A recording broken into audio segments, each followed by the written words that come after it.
hemat kami sebagai masyarakat, sebelum pelaksanaan proses musyawarah perencanaan pembangunan kecamatan itu, mohon hanya sosialisasi, terutama penjelasan tentang indikator-indikator. Untuk seluruh SKPD itu membuat satu catatan begitu Pak, kopian begitu, kira-kira berapa anggaran yang dia punya itu. Kemudian dari anggaran yang dia punya itu, kira-kira apa yang dia mau anggarkan, itu kan perlu itu Pak. Sehingga desa jangan salah usul Pak.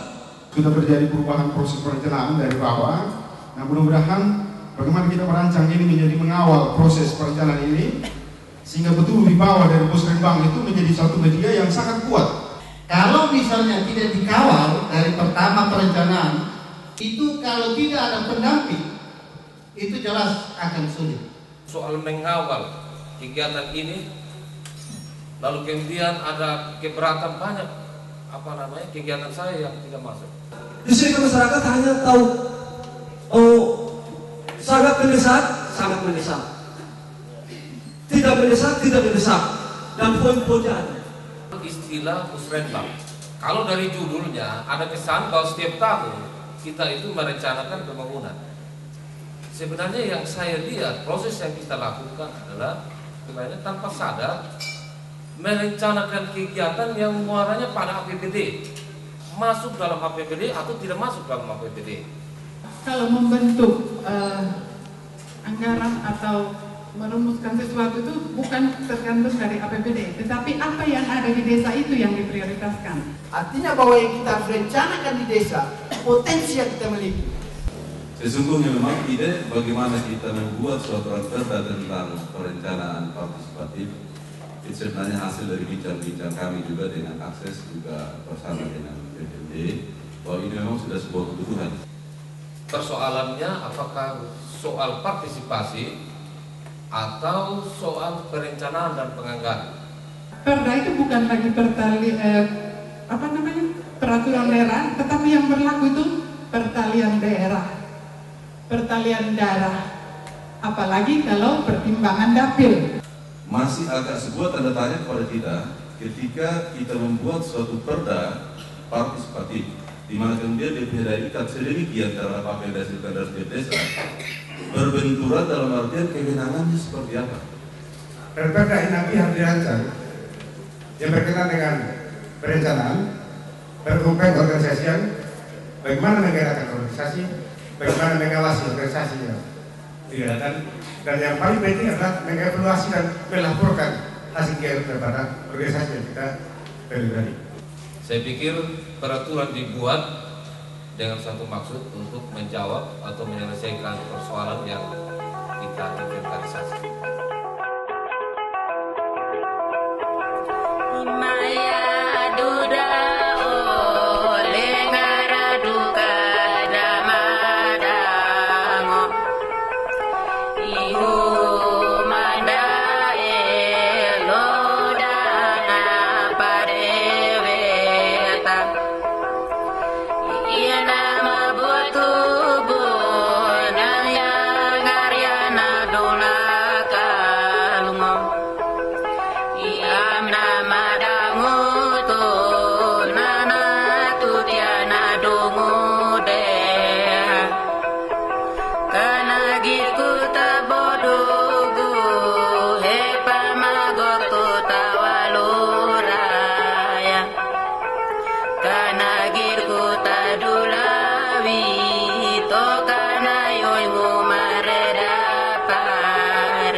gagasan untuk harus ada sebuah regulasi yang kemudian itu menjadi payung untuk sebuah proses perencanaan dan penganggaran partisipatif.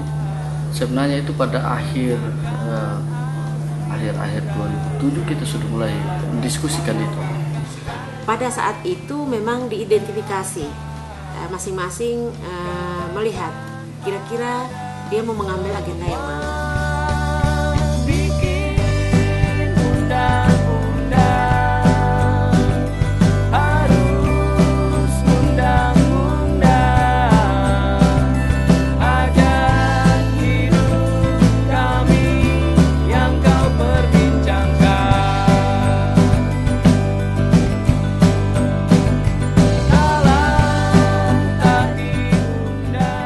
Agenda yang 9 ini ditawarkan dipasarkan, dijual dulu kepada para pihak, seluruh DPR, Pemda, teman-teman LSM yang lain, ada program juga.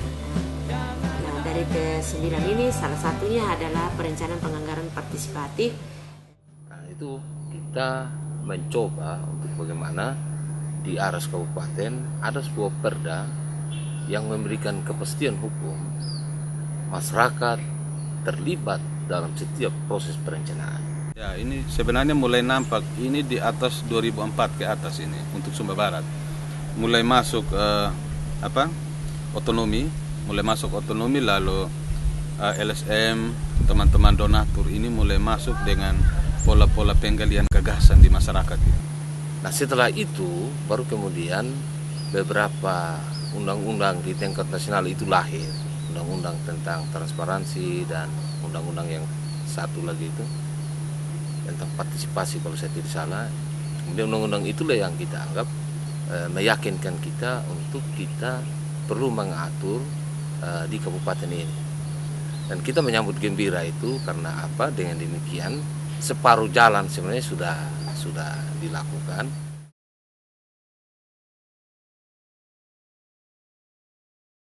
Kondisi kita sekarang sebenarnya kalau mau jujur, kita sudah termasuk pada tataran yang cukup bagus kalau untuk partisipasi. Bagaimana orang bisa terlibat dalam sebuah proses, memberi pendapat, memberi saran, memberikan ide. Mama bertanya. Iya, tanya. Ada yang mau ditanya menyangkut. Tanya yang tuh tentang KB itu. Kadang itu seperti suami tidak mau. Itu kadang bilang punya mantu tidak mau, tidak mau cepat punya anak, tak tahu tidak jaga ini lagi kesehatan anak, yang anaknya berenten. Nah, itu sebenarnya dia punya guna itu kalau masuk KB itu demi anak itu.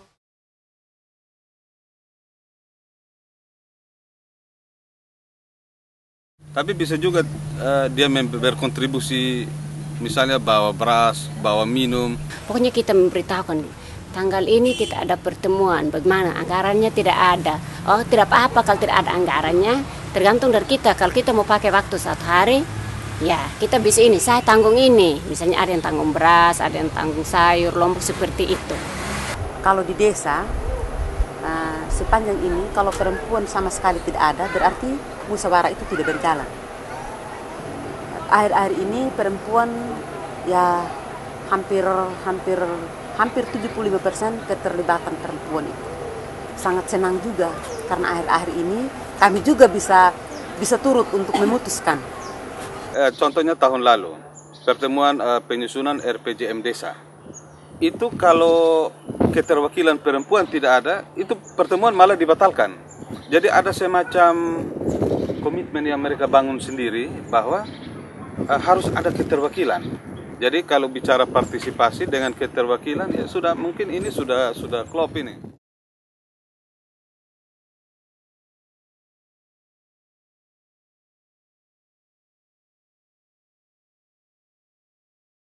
Dan ini merupakan satu sukses, ya, kisah sukses dari Kabupaten Sumba Barat di mana dalam proses musrembang desa itu ruang dan peluang itu sepenuhnya dikasih kepada masyarakat. Pemerintah sungguh membuka ruang bagaimana semua pihak itu terlibat, yaitu pihak swasta dilibatkan atau LSM atau pihak program.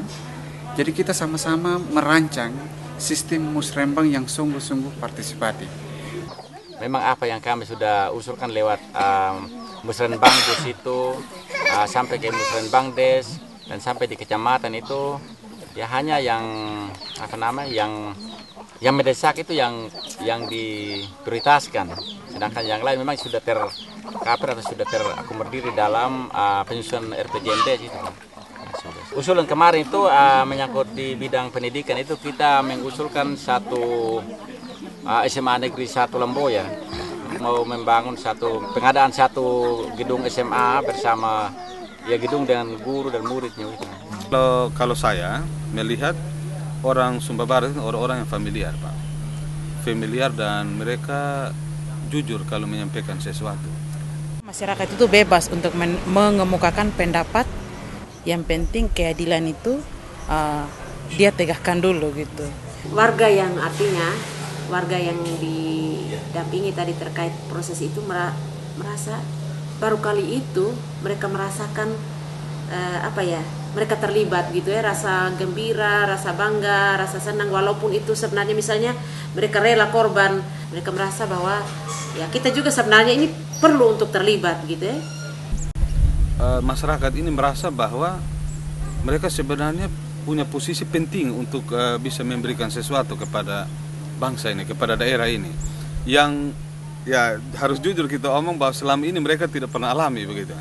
Ya pikir saya itu bahwa yang susun perda itu adalah orang elit-elit, tetapi ternyata saya itu perlu tahu masyarakat, karena saya adalah sebagai corong masyarakat, saya perlu tahu itu.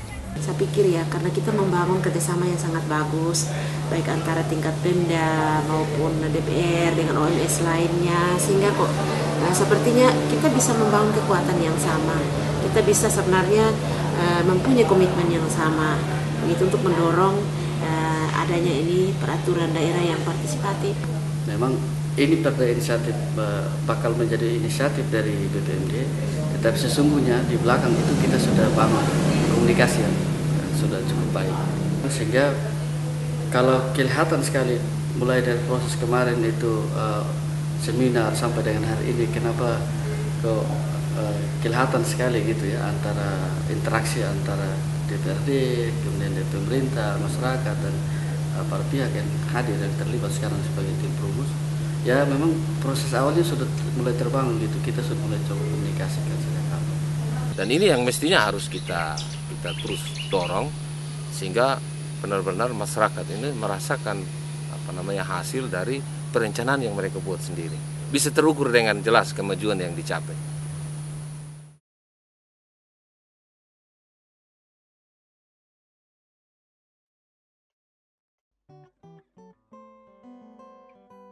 Kedepannya nanti ya kalau ada putra-putri terbaik dalam kampung ini yang bisa meneruskan lalu meningkatkan lagi, bukan tidak mungkin kampung ini menjadi kampung wisata yang bisa menanam uang. Bayangkan ke depan ini tentang kelompok ini Pak, ya supaya mempunyai dasar hukum, supaya mempunyai perdanya ini, supaya jangan cuma-cuma ini perdanya di dalam kelompok, itu mimpi saya.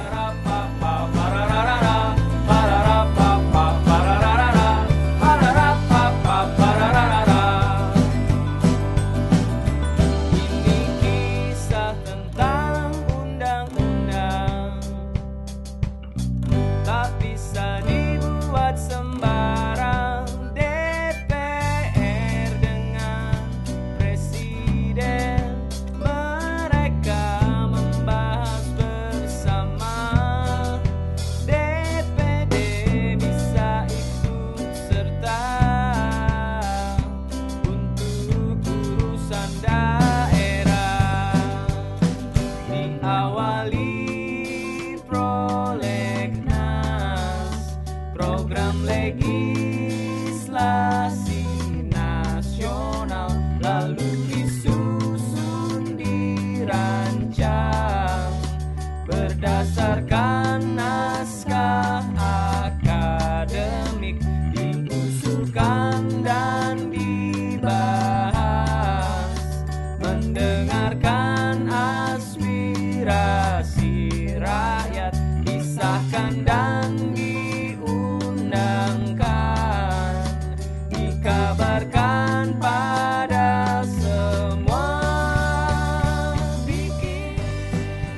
misalkan saja perda ini sudah diperdakan dan sudah disetujui sama pengambil kebijakan yang di atas, saya yakin dan saya percaya bahwa